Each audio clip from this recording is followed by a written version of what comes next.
pomegranate's coming out again now because I want to show you Satin Stitch, and this is the Satin Stitch, the smooth looking stitch that is on this inner bit of the pomegranate here, and you can see that it's angled.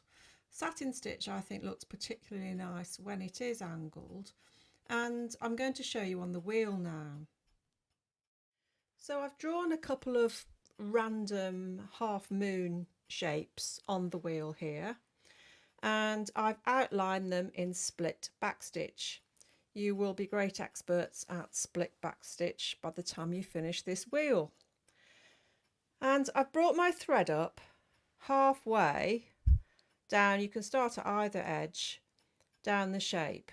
Satin stitch is always worked so that you start in the centre because you're more likely to get your angle right if you do that.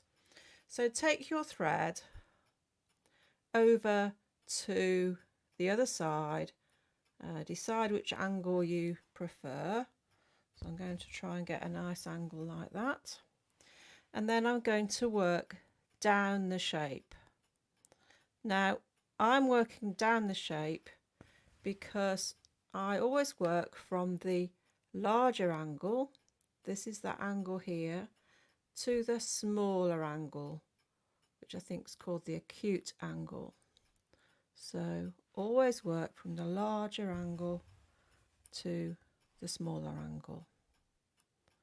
And what you're trying to do is you start each time on the same side, so, and take your thread outside of your split back stitch and all the way around to the back of your work, and you're here trying to keep the same angle as you started with.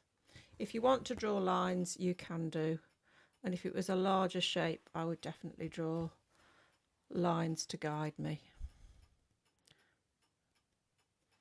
So your thread is coming up right next to the previous one.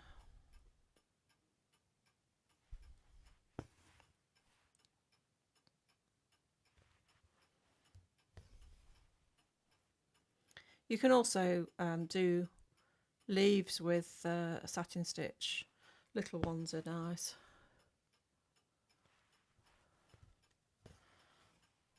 I ran out of space on my leaf section.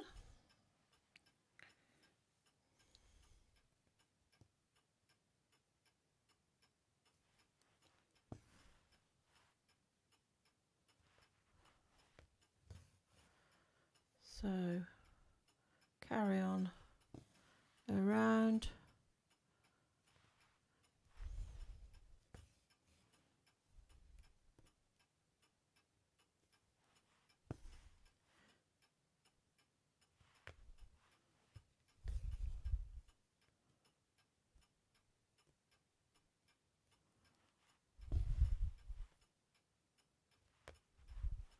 Nearly done.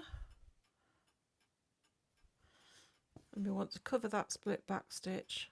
Doing the split back stitch gives you a better edge. You can do satin stitch without the split back stitch, but it just gives it that better edge. I just want to show you what happens when you get to the end.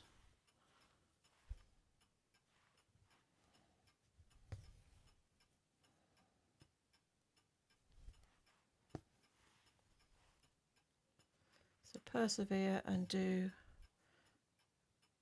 tiny stitches at the end.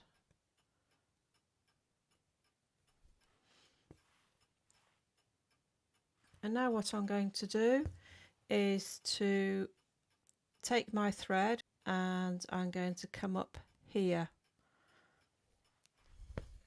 So I'm going to go the other way because I'm going from the larger angle to the smaller angle. You can turn your work round if it helps you.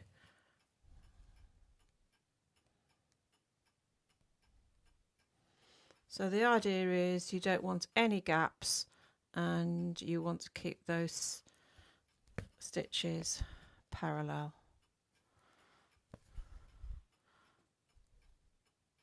if you find you're losing your angle, just try and compensate a bit by bringing your needle up a bit further away than you should.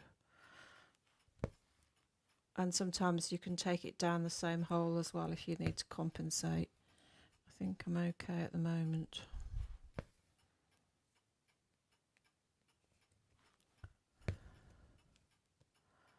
So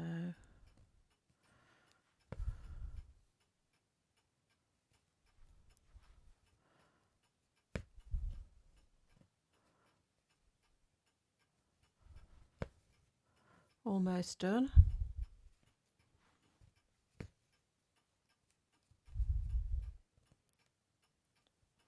Maybe one more. Got no thread for any more anyway. So there's your half moon shape. I'm going to do the same thing on the other side, and I'm going to, I've run out of thread, but I'm going to do the angle the other way, so I'll come back and show you that when it's done. There's my satin stitch. So one moon goes one way and the other in the other direction.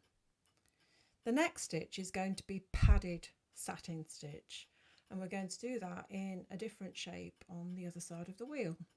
So do join me for that.